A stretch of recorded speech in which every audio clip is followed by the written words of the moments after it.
Nestled in the heart of Europe lies a small country that seems almost too perfect to be real. Switzerland, a landlocked nation of just over 41,000 square kilometers, sits cradled between mountain peaks that have watched over human civilization for millennia.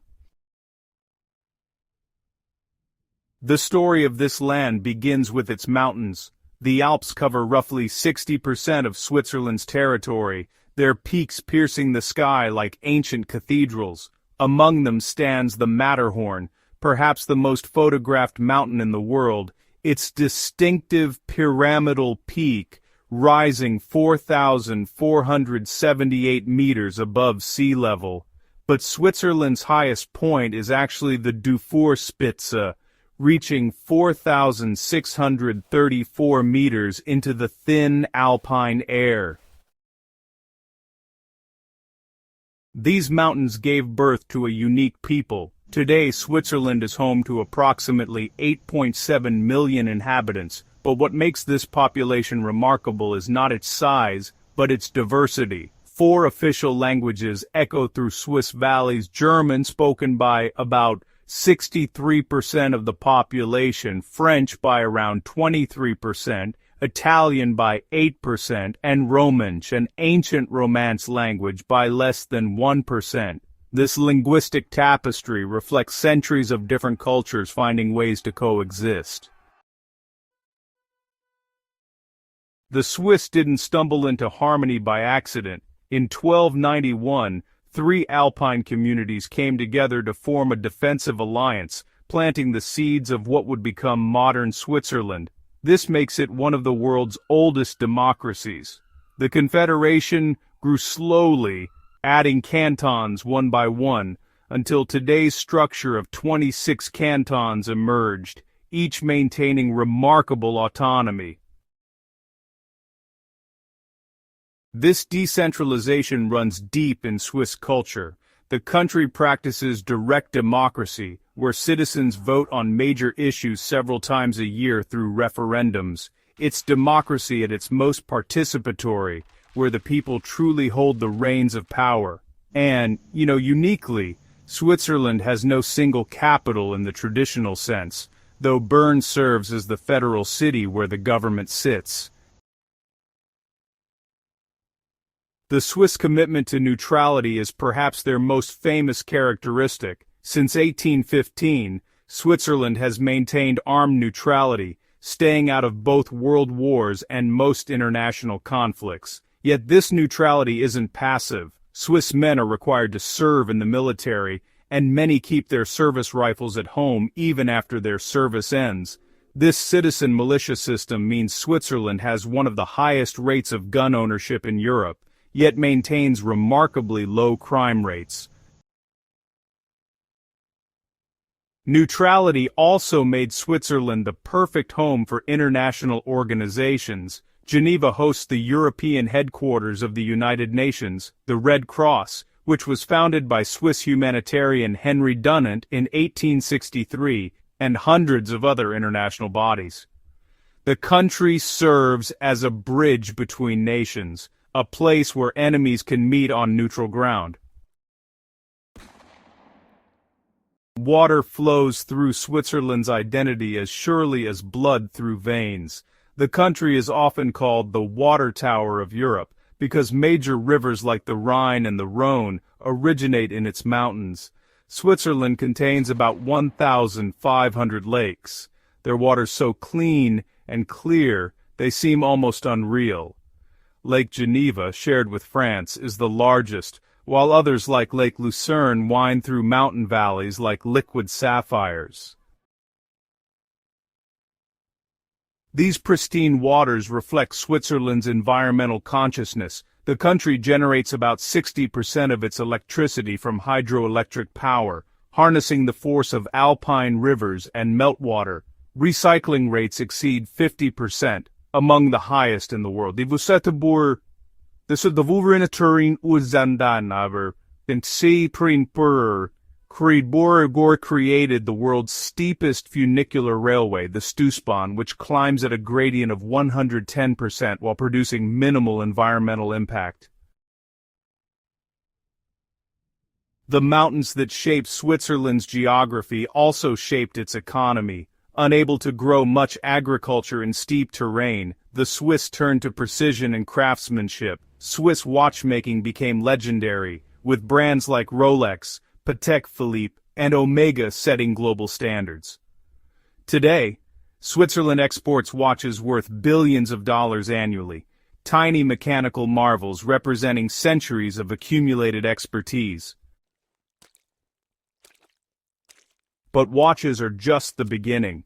Swiss cheese, with its distinctive holes formed by bacteria during aging, has become iconic worldwide. Switzerland produces about 200,000 tons of cheese annually, including varieties like Emmental, Gruyere, and Appenzeller. And then, there's chocolate. The Swiss consume more chocolate per capita than any other nation, about 11 kilograms per person per year. Swiss chocolate makers like Lindt pioneered milk chocolate in the 19th century, transforming chocolate from a bitter drink into the sweet treat we know today. The Swiss railway system ties this diverse nation together with clockwork precision. Swiss trains are famously punctual, with over 90% arriving within 3 minutes of schedule. The network is so dense that you're never more than a few kilometers from a train station anywhere in the country. The Glacier Express, one of the world's most scenic train routes, takes 8 hours to travel just 291 kilometers, winding through 91 tunnels and across 291 bridges as it showcases the Alps in all their glory. Engineering marvels like the Gotthard Base Tunnel, the world's longest railway tunnel at 57 kilometers, demonstrate Swiss technical prowess. Opened in 2016 after 17 years of construction, it burrows beneath the Alps, cutting travel time between northern and southern Europe.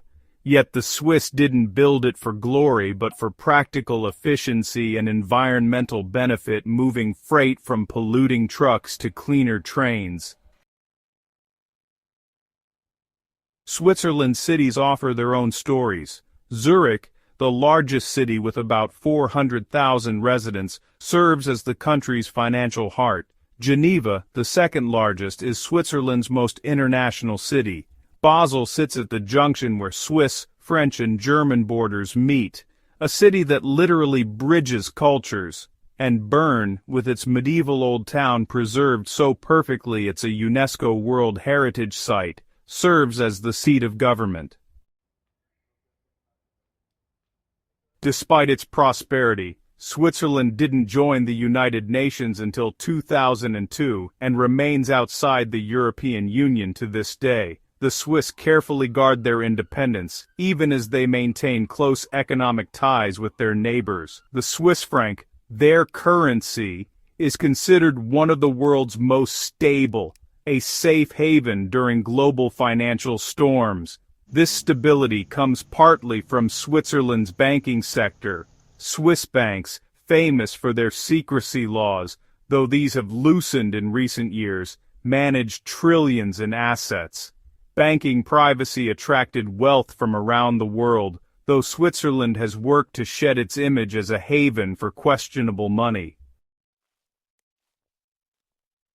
Innovation thrives in Swiss institutions. The country spends over 3% of its GDP on research and development, one of the highest rates globally. Swiss universities like ETH Zurich rank among the world's best, producing breakthrough research. Einstein developed his theory of relativity while working in Bern. The World Wide Web was invented at CERN, the European Particle Physics Laboratory near Geneva, where scientists also hunt for the fundamental building blocks of reality using the Large Hadron Collider, the world's largest particle accelerator. Swiss quality of life ranks among the world's highest. Cities like Zurich and Geneva consistently top global livability rankings. Healthcare is excellent, though expensive and mandated for all residents. Life expectancy exceeds 83 years, among the longest in the world. the Swiss balance work and leisure, taking their alpine environment seriously both as home and playground. You know, the Alps aren't just scenery, they're actually Switzerland's playground and economic engine. Switzerland boasts some of the world's best ski resorts, with places like Zermatt, St. Moritz and Verbier attracting winter sports enthusiasts from all around the globe. The country has even hosted the Winter Olympics twice, in St. Moritz in 1928 and 1948. And when summer rolls around, hikers flock to trails that crisscross the country, with over 65,000 kilometers of marked footpaths. Swiss alpine traditions still persist in modern life. Alphorns, those long wooden instruments that produce haunting calls across valleys, still sound at festivals. Yodeling, which was originally developed as a way for shepherds to communicate across distances, remains a key part of Swiss cultural identity, and the Swiss wrestling style called Schwingen, where competitors grab each other's shorts and try to throw their opponent, actually dates back centuries. Perhaps no Swiss tradition is more charming than the annual cow parades, when decorated cattle descend from high alpine pastures at the end of summer, their bells clanging in celebration. These cowbells, crafted by specialist artisans, can weigh up to 50 kilograms and are treasured family heirlooms. The right to graze cattle on alpine meadows is carefully regulated, with some grazing rights documented in papers that are centuries old. Switzerland's commitment to preservation extends beyond traditions. The country created Europe's first national park, the Swiss National Park in the Engadin Valley, back in 1914. Today, protected areas cover significant portions of the country, preserving habitats for ibex, chamois, marmots, and even lynx and wolves, which have returned after being hunted to extinction decades ago. This small nation punches well above its weight. Switzerland has produced more Nobel Prize winners per capita than almost any other country. Swiss creativity and precision have made it a leader in pharmaceuticals, with companies like Novartis and Roche headquartered here. Swiss education emphasizes apprenticeships, with about 2/3 of students pursuing vocational training alongside academic studies, creating a highly skilled workforce. Yet Switzerland faces its challenges. The high cost of living makes it one of the world's most expensive countries. Housing prices in cities strain budgets. Climate change threatens glaciers that have existed for thousands of years. Swiss glaciers have lost about half their volume since 1900. Integration of immigrants, who make up about 1/4 of the population, generates ongoing debate in a country that values tradition and stability. Still, Switzerland endures as a model of what careful balance can achieve: multiple cultures and languages coexisting peacefully, direct democracy functioning effectively, armed neutrality, maintaining peace, environmental protection paired with economic prosperity, and innovation built on tradition.